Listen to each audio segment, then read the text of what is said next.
This was my first visit to Grover's Bend. And if things didn't turn out just right, it might be my last. I was keeping an appointment with a gunslinger who hated me. And I guess he had reason to. You seldom make close friends by sending people to jail. And Mort Phillips had just finished serving 5 years. Compliments of yours truly. My name's Slade. Where can I find Mort Phillips?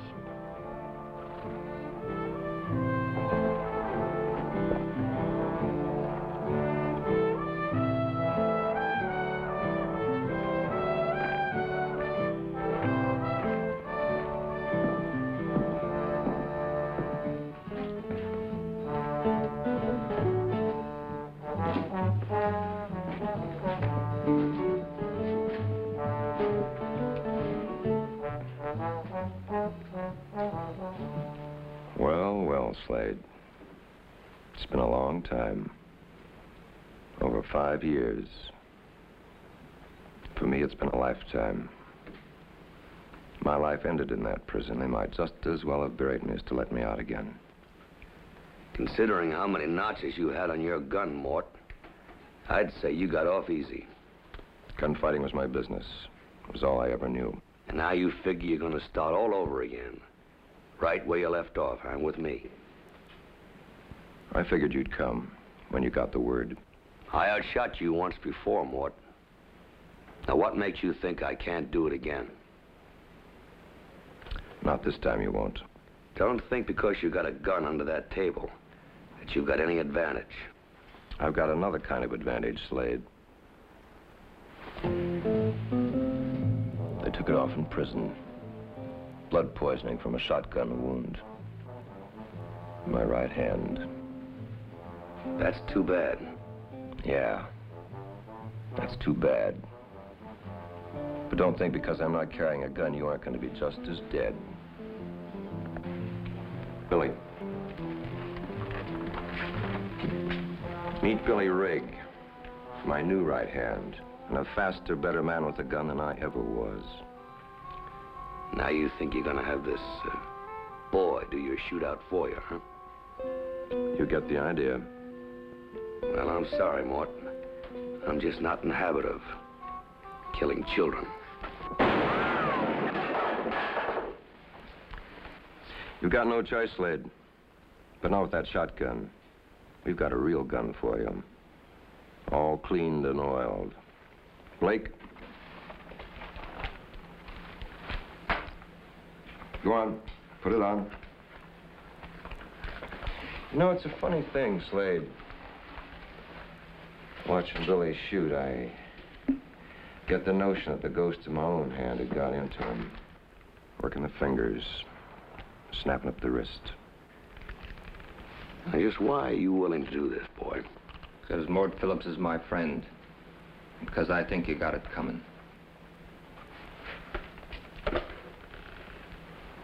It's your first move, Mr. Slade. I'll make the last one. Touch your gun, Slade, and you're a dead man. That goes for everybody. Mr. Slade is under arrest.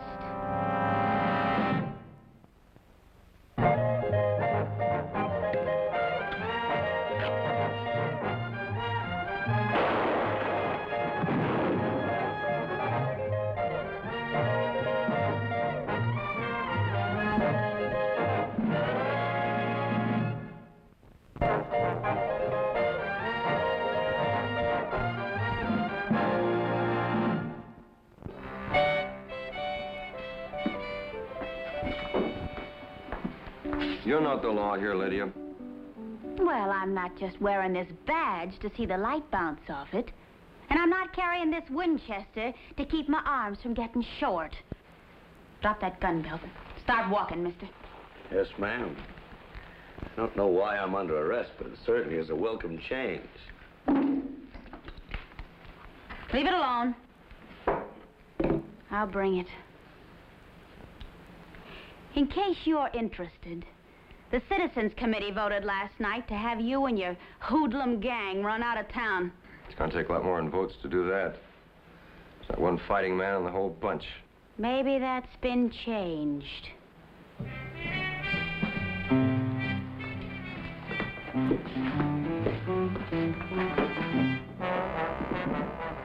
Straight to the jail, Mr. Slade.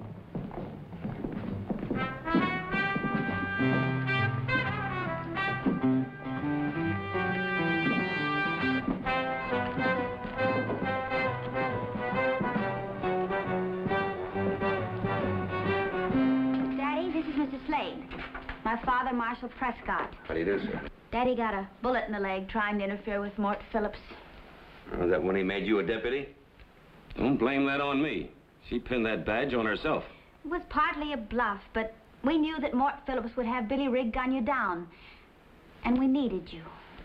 We? The Citizens Committee.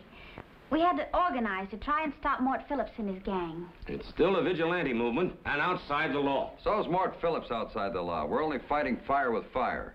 Would somebody please tell me what's going on around here? We want you to investigate Mort Phillips. What's there to investigate? Nothing but an ex-gunslinger with a prison record. And a grudge against the world. Do you know why Mort Phillips came to Grover's Bend in the first place, Mr. Slade? Oh, I don't. This town was founded by a man named Benjamin Harris. He was a very kind and generous man who built up this community. When he died, he gave his property to those who helped build this town. Joshua Tanner, for instance. Josh's general store is on land that originally belonged to Ben Harris. Not only me, Mr. Slade. Half the folks here are on land that once was Ben's. Then, 2 months ago, Mort Phillips came to town claiming that his real name was James Harris, that he was the brother of Ben.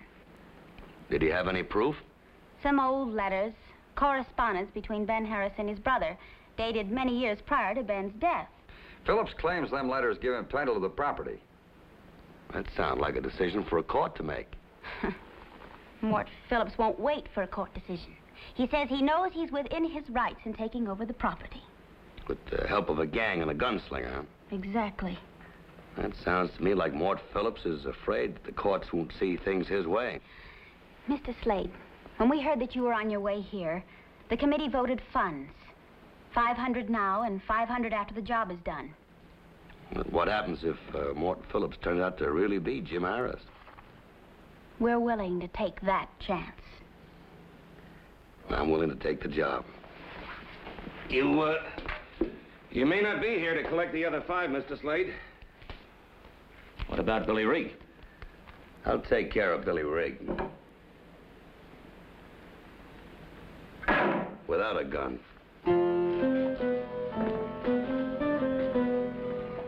Any investigation starts with all the information you can get. And information is where you find it. Most people in Grover's Bend were willing to talk about the late Ben Harris. But when the subject got around to Mort Phillips and his claim that he was Ben's long-lost brother, some of the less courageous wouldn't say a word. Some information would have to be dug up a long way from Grover's Bend. But thanks to a New England inventor named Samuel Morse, this was going to be possible.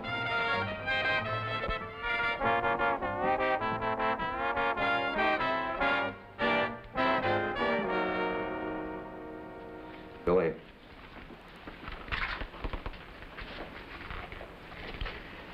Waco tells me that Slade's going all over town asking questions. Maybe it's time he got something besides answers. He's not packing a gun. Would that make any difference? You never shot down an unarmed man, Mr. Phillips? Oh, no, of course not. Maybe it's time that we taught Mr. Slade it'd be a good idea to carry a gun sometimes, huh?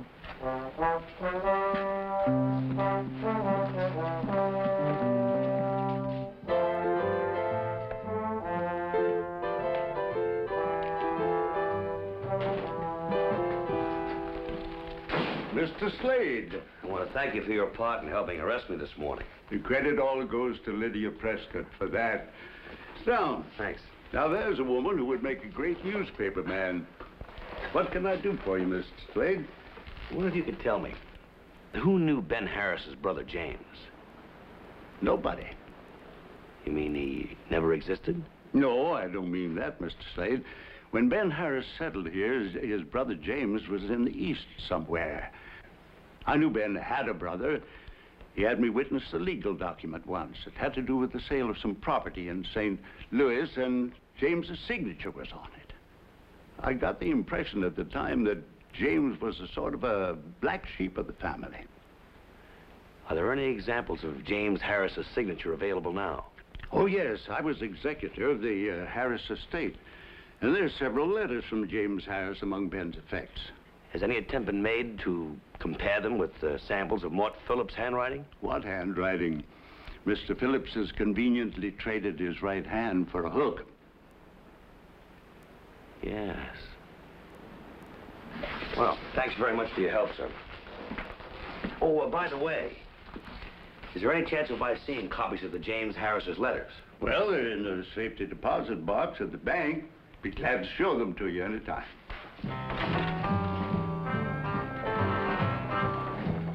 I'll know by this time tomorrow. That'll be necessary.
He's sure been out a long time. I'm worried, Daddy. You're doing just fine, ma'am. Don't worry. You've been playing possum. Oh, no, ma'am. Possum wouldn't get treatment like this. Oh. Serves you right for scaring me half to death. Oh. Hey, what time is it? It's almost 5 o'clock.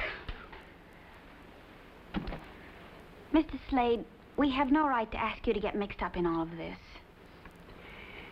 You have every right to. It's my business. It's the way I make my living. All the money in the world's not worth getting killed for. It's sure nice to know that somebody cares. Thanks. Lydia. Keep the 500. Leave town tonight. I'll explain it to the committee. Nobody could blame you. You're not suggesting that I run out on Billy Rigg, are you? I don't want him to kill you. Supposing I kill him, Lydia. No, you couldn't. I mean, he's too fast a gun, and nobody could stand up against him. You know, it just came to me that you might have had another reason for stopping that shootout this morning. I don't know what you're talking about. Look at me. Don't you know? If it's humanly possible, Lydia, I promise you, I'll try not to kill him.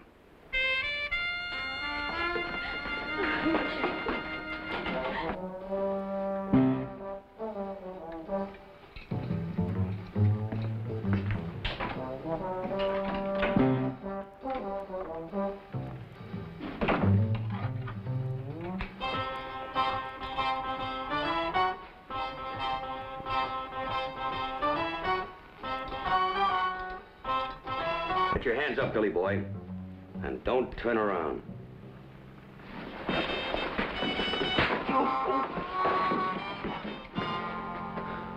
What's your game, Slade? I don't play games, son. I work. And right now, you're part of my job.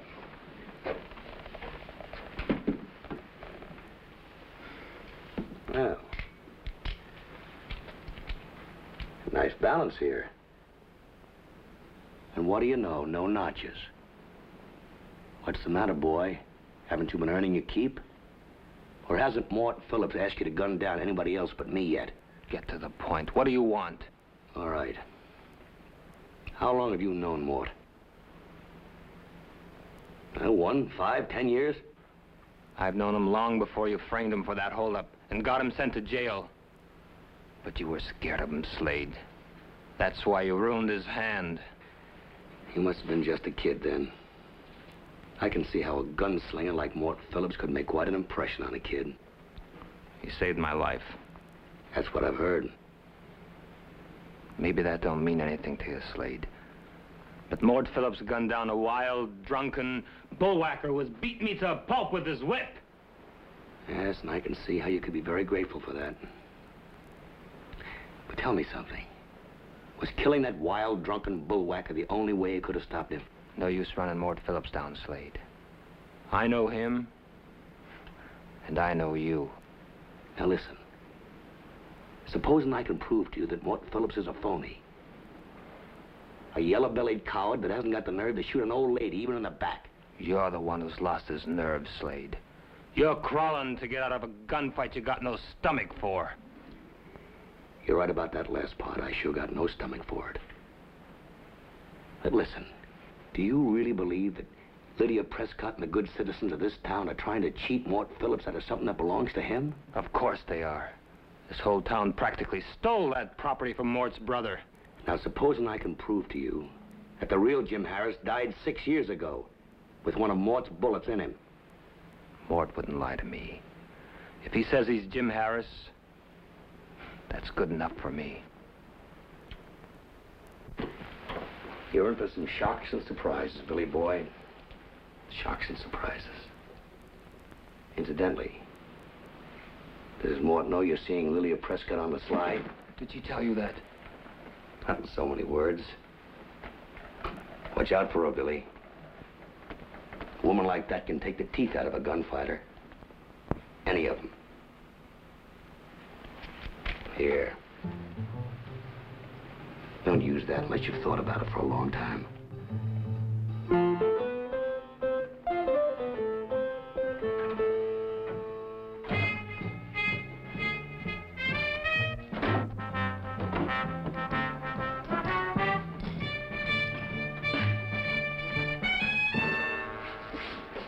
Easy does it, boys. I'm unarmed. Tell your men to get out, Mort. I want to talk with you. All right, man.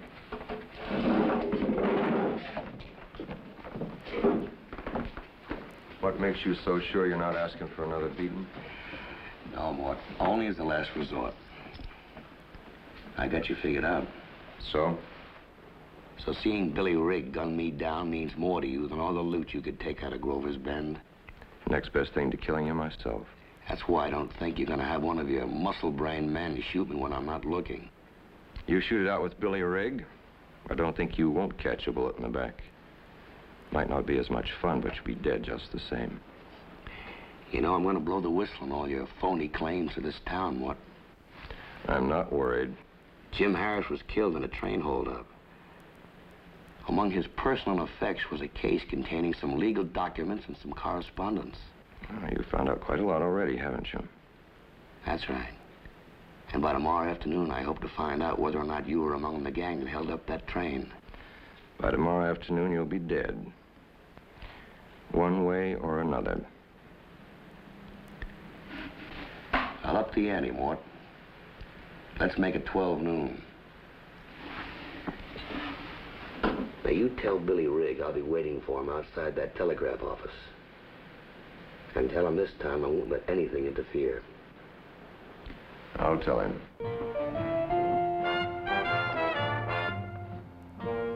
By mid-morning next day, the whole town seemed to know about my date with Billy Rigg at high noon. There was one person in Grover's Bend that the news upset more than anyone.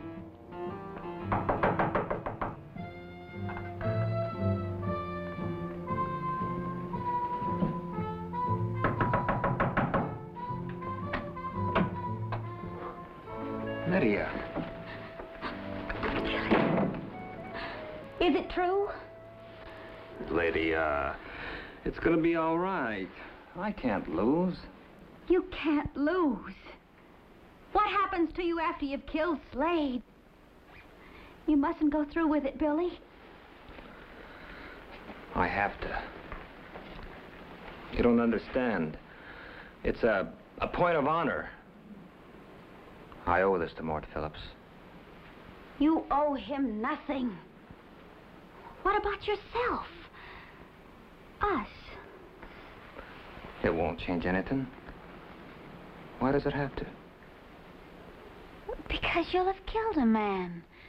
A man whom you have nothing against personally. Doesn't that mean anything to you? It does when I think about it. But then, I remember what that man did to Mort Phillips, and it makes it easy. For the last time, Billy.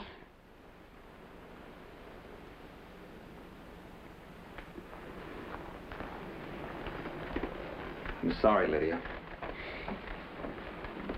And for your sake, I hope Slade is faster.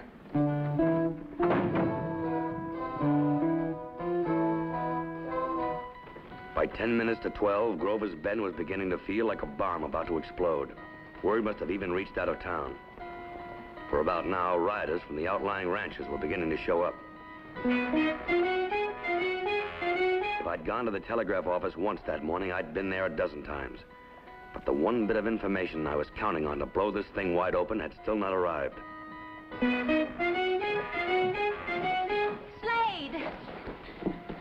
Now, take it easy, Lydia. Hang on to yourself. Nothing's happened yet. He'll be here any minute now. It's almost noon. Whatever happens, don't you try to stop it, do you hear?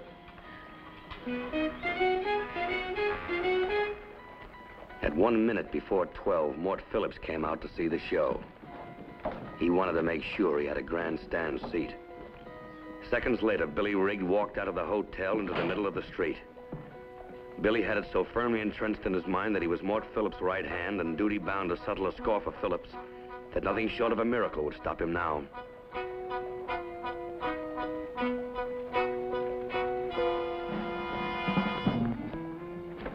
The miracle came, and it came in the form of the message I've been waiting for. A message brought by thin strands of wire across 1,000 miles of wilderness. Just words, but they saved Billy Rigg from himself. Mr. Eckhart? Well, I'll be... Show it to Billy Rigg. Yeah. Billy, this is something you've got to see yourself. It's some kind of a trick. I don't believe it. This isn't true. Supposing we find out, Billy.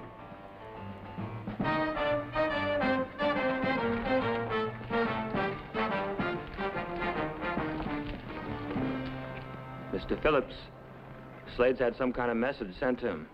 Supposed to be from the prison where you were. I reckon he's just showing his color again, Billy. Anything to keep from getting what's coming to you, eh, Slade?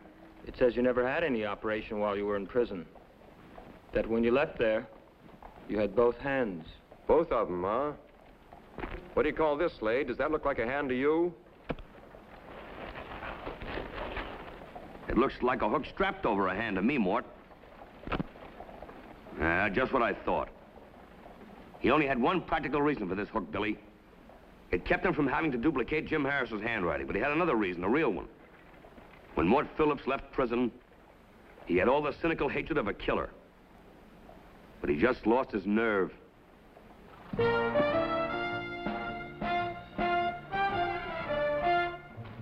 Billy. Billy, come back. I don't think you'll have any more trouble with Phillips, Mr. Eckhart.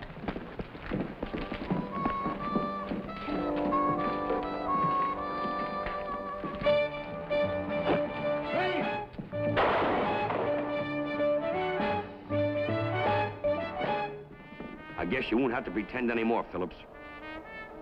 Let's go.